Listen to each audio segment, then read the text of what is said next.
Please welcome the founder of the Paul Davis Organization, Mr. Paul W. Davis.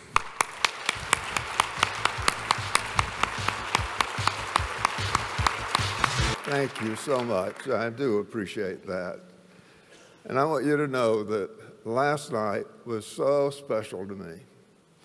I came with a little bit of qualms, of course, but just the meeting so many people, seeing so many people I've loved for so long, and just being a part of it. I would have to say that there's not another night in my lifetime that would exceed that, except my first night with Brenda after we were married.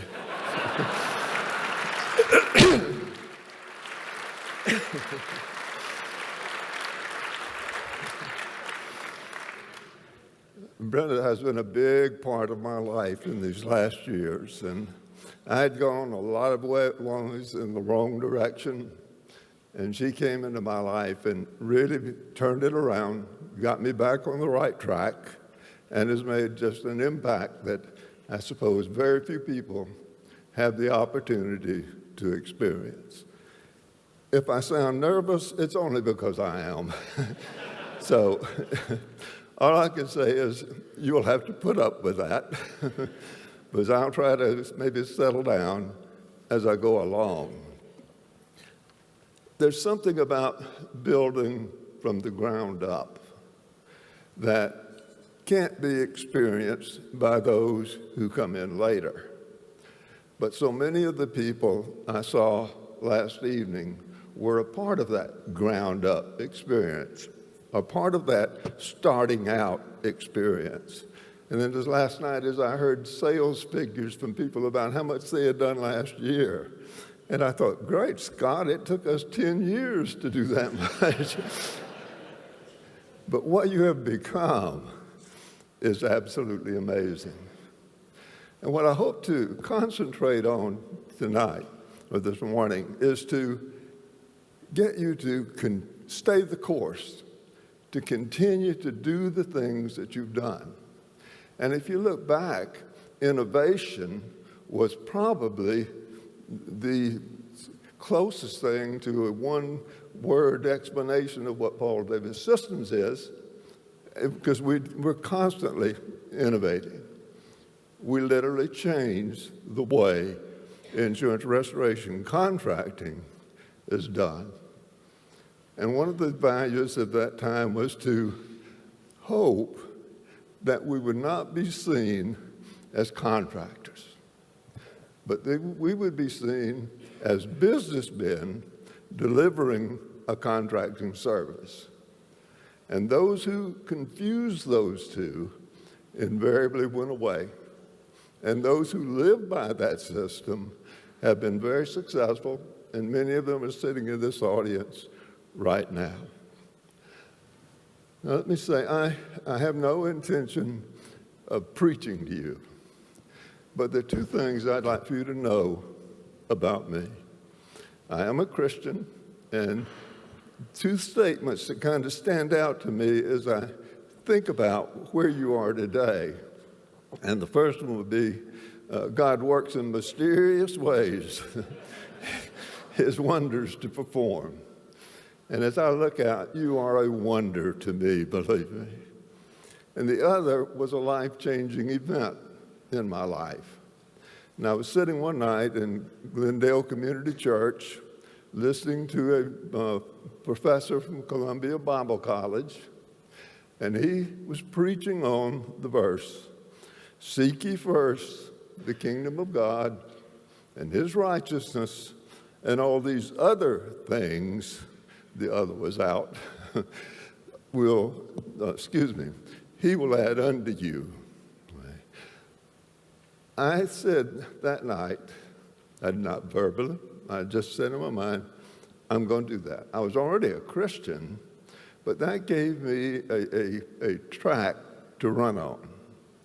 And it was not long after that beginning and that statement that I began to see the changes taking place in my life. I had spent a lot of time with Mason Lumber Company and learned something about estimating, something about building and construction, that sort of thing, and sales. Gave that up to go in the life insurance business. Spent some time with Sun Life of Canada as an agent. It was an absolute utter failure.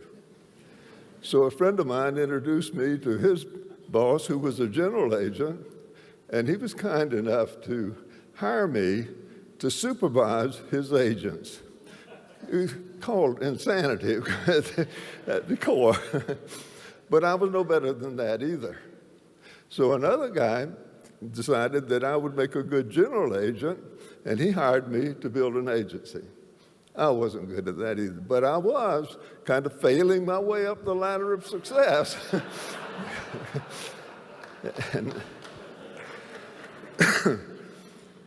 and that's not really a good way to go. Now, I want to tell you how I got into this business, if I may. Well, I'm going to anyhow, so I guess it doesn't make any difference. I had a very good friend named Bob Schroeder who built homes. And of course, I was idling away in life insurance, so anytime I could get out of the office and go ride with him in his truck, it got some of the pressure off. And the pressure was my failure, not my success. But one day I said to him, Bobby, why don't we put an ad in the Yellow Pages? I know how to estimate and sell jobs, and you know how to do the jobs, and we'll get some leads and I'll sell them, and you do the job and we'll split the profit. I said, man, it sounds great. About a week later, I was back in the truck with Bob, and he said, we have a problem. I went by to talk to the people about the Yellow Pages and the new book that had just come out, and there won't be another one for 6 months. I guess I'd sort of assumed they'd go by and slip a little slip of paper in each one of the books so they'd have my name, but it didn't work that way. But right after that, he said, and this is a tremendous watershed event in my life, he said, I've just finished repairing some fire damage in my dentist's office.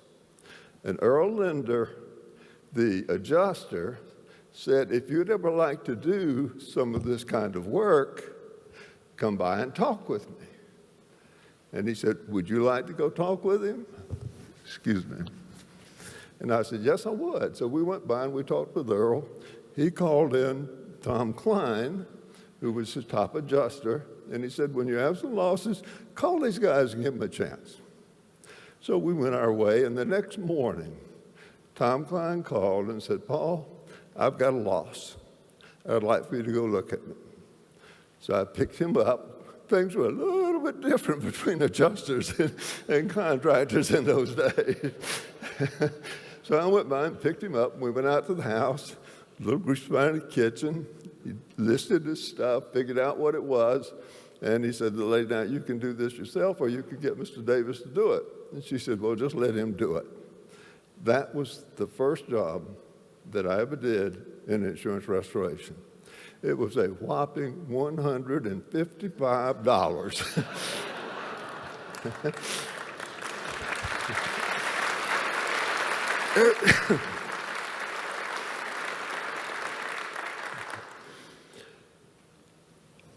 It was small, but you cannot even begin imagine what it did to me. I thought it was wonderful.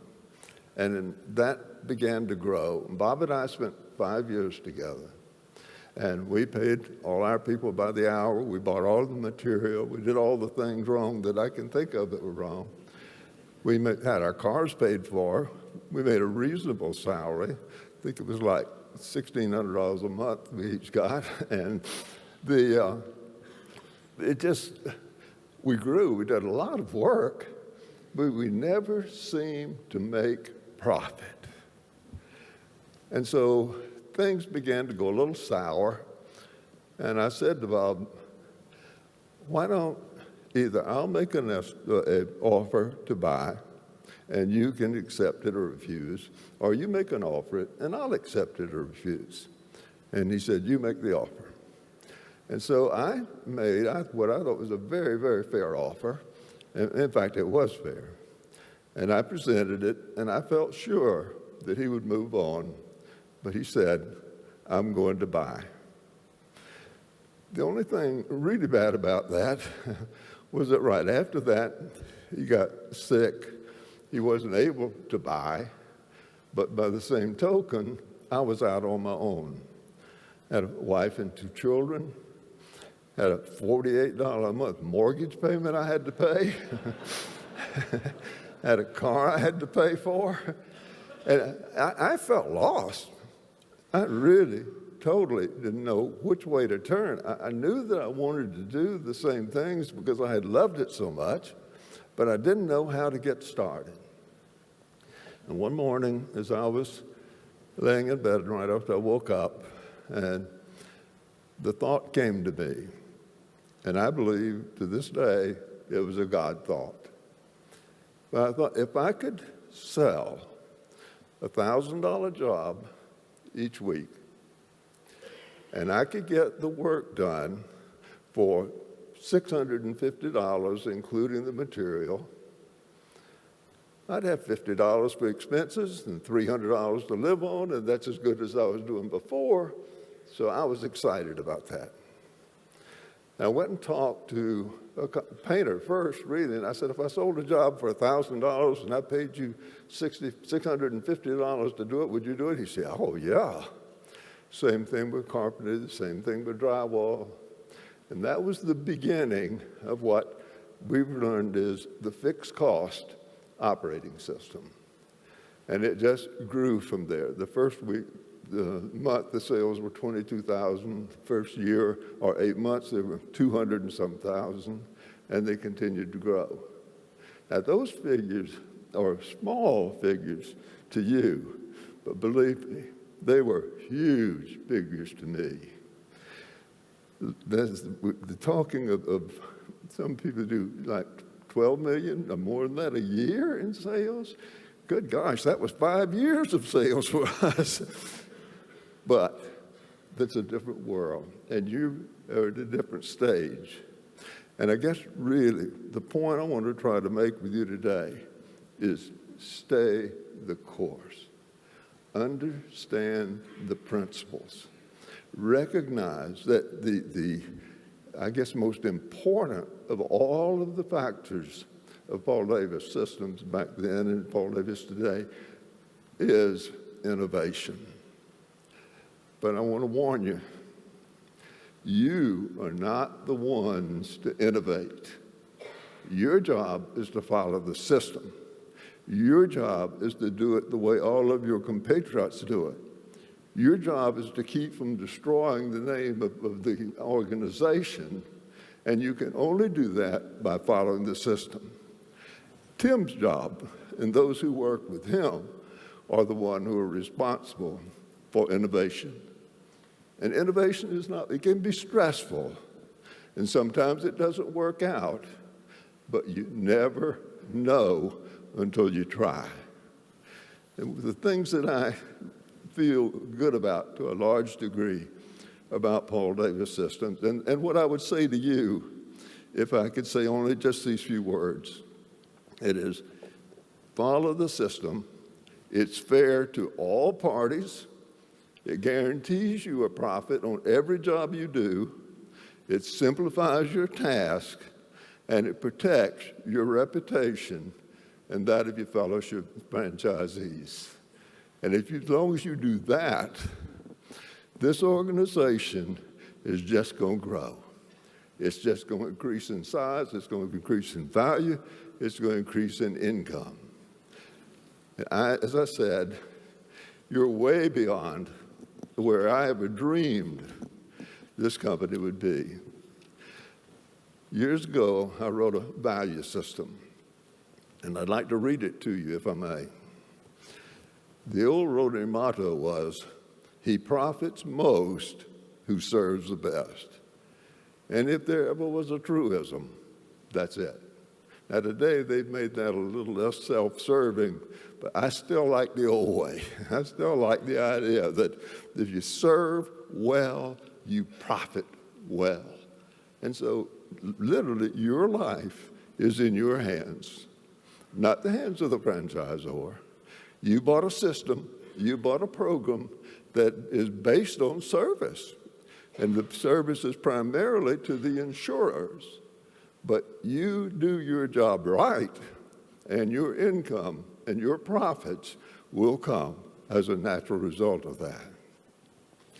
Our mantra for our insurers' clients was, excuse me.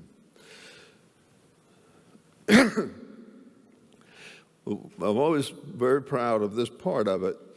We put your interest above all others, including our own. And when you can get an insurer to believe that, and if you act it out, they will believe that, that insurer is going to be loyalty in their relationship with you. If nothing else ever sets you apart from the rest of insurance restoration contractors, at which you are not contractors, I hope you understand that, but the thing that does it is that we actually do put the interest of the insurer first. It isn't about how much money can I squeeze out of this job. It's what has to be done. Do I follow the system? Do I make the profit? Is it the lowest equitable price for the adjuster? That's a core value. That's part of who you've always been. And to me, there's very little more important than staying the course with that so that your clients can trust you. The homeowners, I don't want to say this wrong, but they don't know the difference. If you're there with the adjuster or sent there by the adjuster, that's fine. You do the work almost always. That's the case. That's not the issue. What gets you to the homeowner is the insurer. And it's the insurer whose loyalty you should have. Loyalty to those who support your system, and they are the property insurers.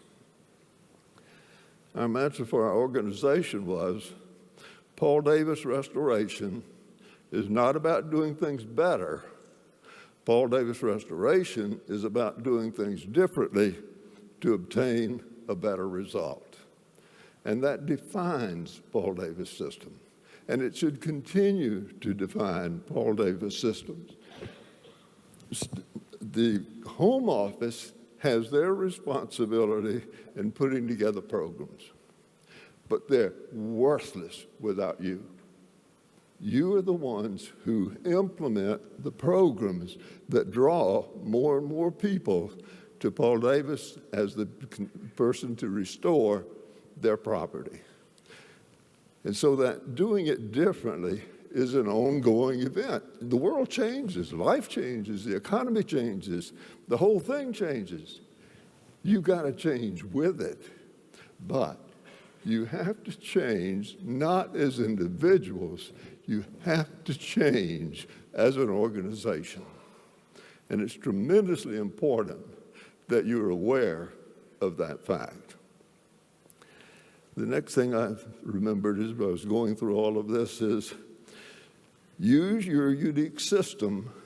It is designed for fairness for all parties, and best of all, to provide the owner, of fair profit on every job.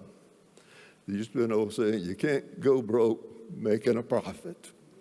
And that's a fact, because the profit is always above the cost.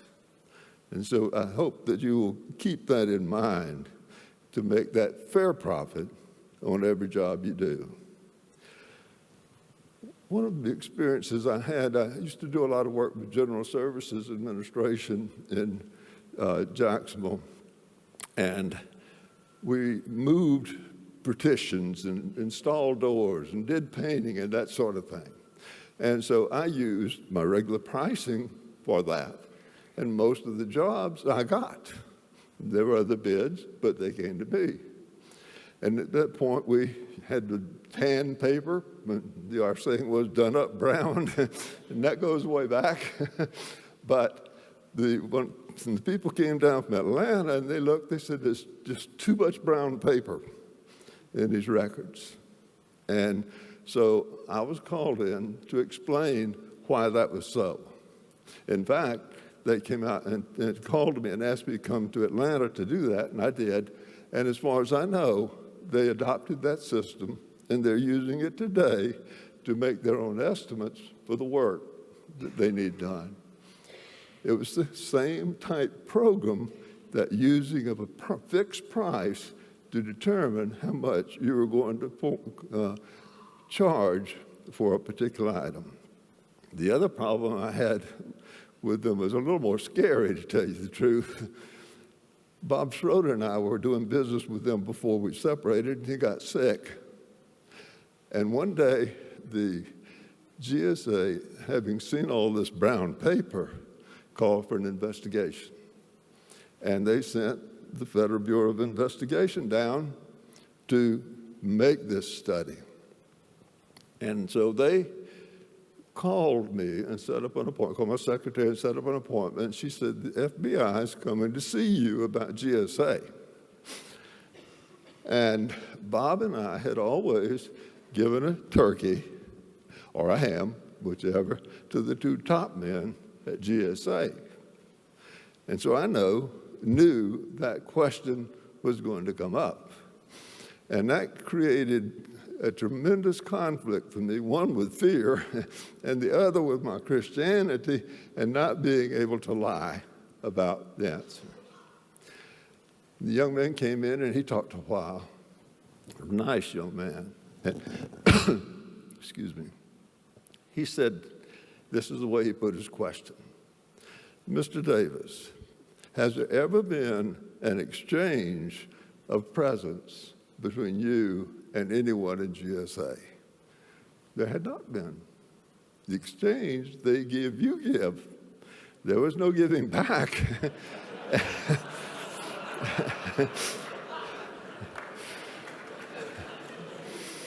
And I could truthfully say, I believe that that young man knew exactly what was happening. He knew the situation I was in, and he asked that question that way in order to give me an opportunity to make an answer that wouldn't destroy my entire business situation. I call it a God thing.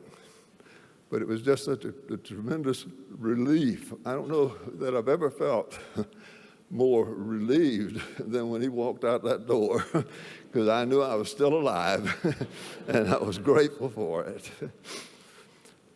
One of the things that I want to suggest to you that was a part of our value system is create an atmosphere where your people are not afraid to ask questions. Their questions or your warning that there might be a problem. Most people who will work for you, not all, unfortunately, but most people who will work for you have a hesitancy about coming to you and complaining or making an issue of something. That's the worst thing that can happen to you. Whatever they're feeling is important to you. Whatever they're experiencing is important to you. And so you need to recognize the fact that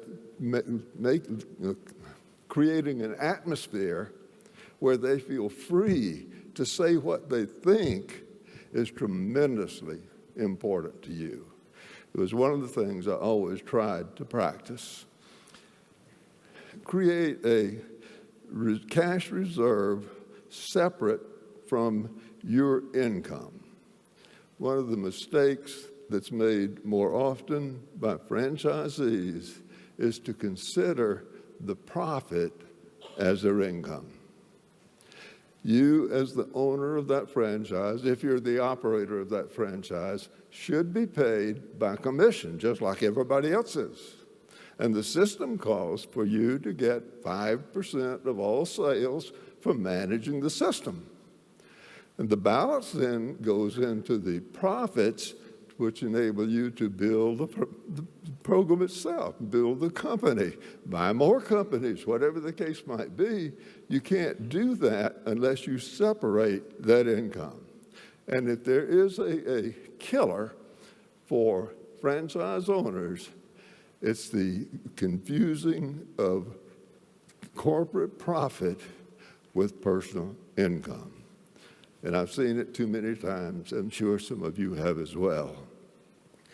Excuse me. The nervousness doesn't go away, so you just have to bear with it. The other thing, which sort of goes with that, is remember that you are not the company. Your company is a legal entity. It's like a legal person, and it is totally separate from who you are. You happen to own the stock, you have the control of it, but you have to recognize the company exists to make a profit for the company. You own the company because you want most of that profit to come to you, but you have to recognize the difference between ownership and the company. And I've seen it create tremendous problems for a lot of different people. Another of the old sayings is, I must sound horrible out there, it sounds horrible here. There's the definition of insanity that's doing the same thing over and over, expecting a different result. And it will never work. Thank you so much.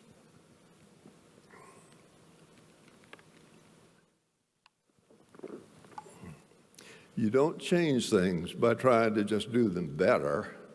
You change things by doing them in a different way. And what Paul Davis Systems did, and what you're still doing today, is doing insurance restoration contracting in a different way. I hope that you will never lose that spirit and that desire to continue in that way. Let me talk about some of the principles that were a part of the company, and I'm assuming, and I'm almost sure still are, a part of the program of the company. We adhere to the truth. There is strength in unity. Although we are proud of our individual ownership, we're equally proud and dedicated to the concept of oneness as an organization. And I don't know that there's ever been a franchise organization that's been more of a family than this franchise organization. We've gone down some hard roads, still go down the hard roads, but I believe that there's a care for each other that doesn't exist in most businesses. And so we're an interdependent group of people, and each one of us can be hurt by something someone does wrong, or we can benefit from something someone does right. And if you can keep that in your mind, it will go a long way. We strongly feel the organization should care for each individual member, but the well-being of the organization transcends that of any single member. We recognize that all parties in our marketplace, none as important as the property insurance industry and its individual field claims personnel and management. We will conduct our business in such a way as to be an invaluable asset to them in their efforts to settle property losses. We commit ourselves without reservation to the following pledge. And this to me is so vital. And if you don't remember anything else, remember, we will approach every task you assign us with absolute honesty and integrity. And there is nothing that sets us apart more than that has set us apart in this industry. We will put your interest above all others, including our own. Sometimes that's hard to do, but it's what it should be. It's what we should do. Our purpose in preparing an appraisal will always be to arrive at the lowest equitable price the adjuster and the property owner can use to settle the claim. And that's entirely different than doing the pricing in order to get a job. That's integrity. That's doing what your client needs. That's keeping your promise to your client. That's being who you claim to be. And it is vitally important in all we do. We will never We will provide any service you need at no cost, having proved over years that the sales are a natural byproduct of our service. That's how we grew. That's how you got to where you are today. That's how things happen in the right way because of who you are and how you live.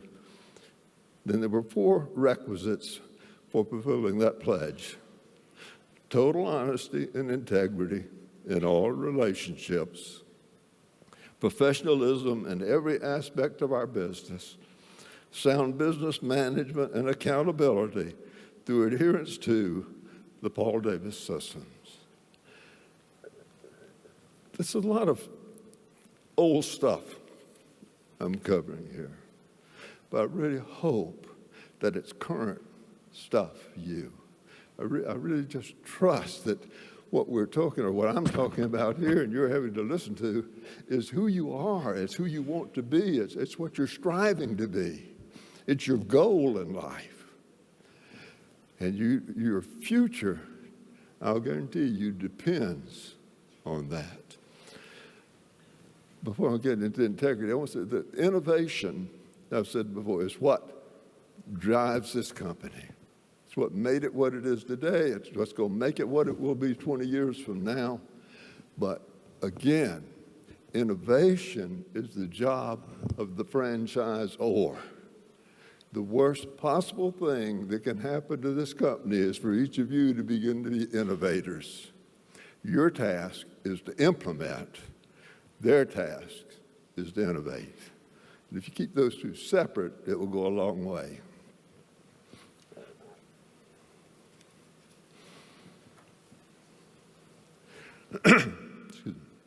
One of the things that can hurt you probably most is greed. And I call that greed the giant killer. There is no need for greed in what we do.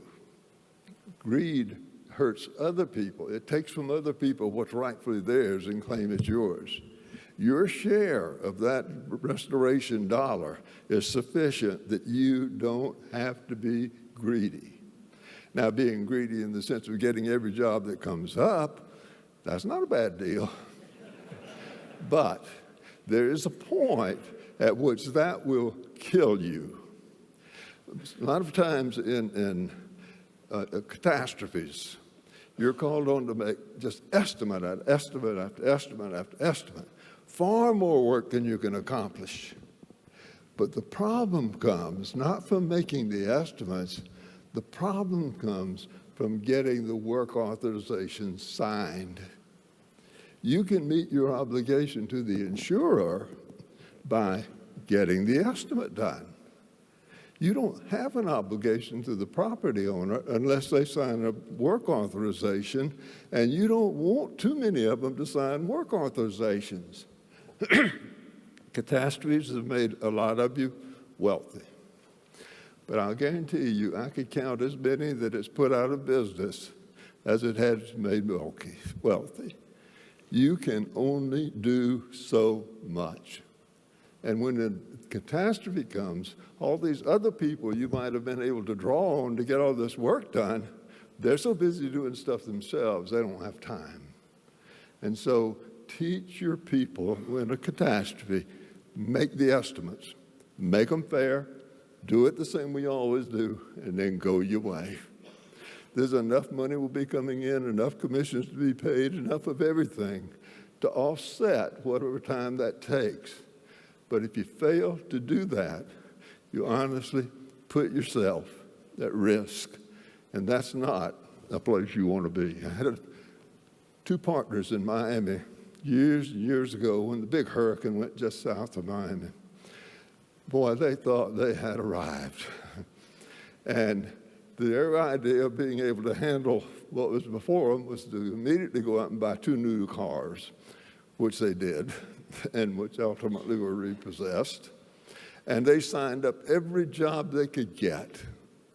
And they very quickly came to the place where they were smothered. They went bankrupt.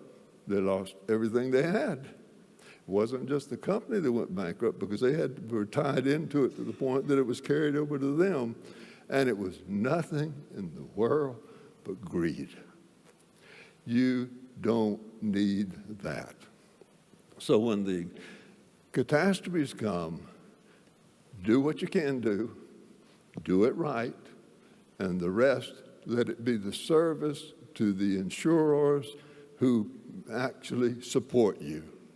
They need that service, but believe me, You don't need that business. It can't do anything in the long run but hurt you. It may not break you, but it certainly will hurt you.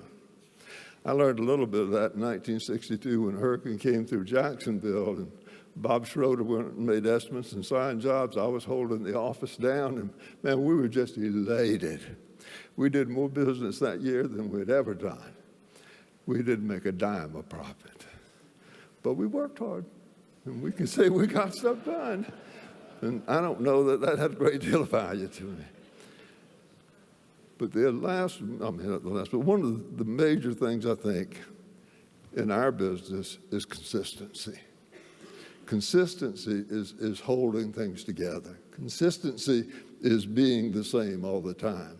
Consistency is doing the right thing in the right way over and over and over and resulting from the success of that. Don't try to come up with new stuff. You have some kind of a brilliant idea, call Tim and tell him. He's got people, resources to work on that. If you have time to work on that, you got a problem with your franchise anyhow, because your franchise should be keeping you busy. And if it's not, then you need to work harder at getting busy with what you know than trying to come up with something that you don't know.